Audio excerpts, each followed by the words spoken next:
যে গরুর মাংস ছোট ছোট করে টুকরা করে রান্না করতেছি আজকে দুপুরবেলা।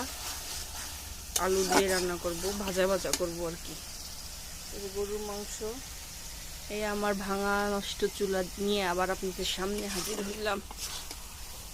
যে আর হচ্ছে ভেন্ডি ভাজি, এই যে আলু, এই আলু দিয়ে রান্না করব। এই যে আজকে এই পাটায় সব মশলা বাটছি। আর আছে ডাল, ঘন ডাল। এই যে আজকে মনে হয়, আর এই যে ভাত রান্না করবো, সব কিছু রেডি করে রাখছি। এই যে আজকে রান্না বান্না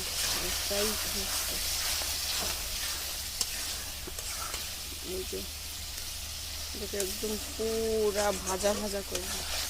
আজকে গরম মশলাও পাটায় বাটছি। একদম ভুড়ি, গরুর ভুড়ি যেমন ই করে না মানুষ, ভাজা ভাজা করে রান্না করে, এরকম করে করবে। আমার এই চুলাটা খুব শীঘ্রই আর কি ঠিক করব, আমি পারি না। তো হচ্ছে এক ভাবিকে বলছি, সে বলছে ঠিক করে দিয়ে দেবে। আজকে দুপুরে রান্না আমার এই পর্যন্তই। আজকে দুপুর রাত দুটোই হয়ে যাবে এই রান্না দিয়ে।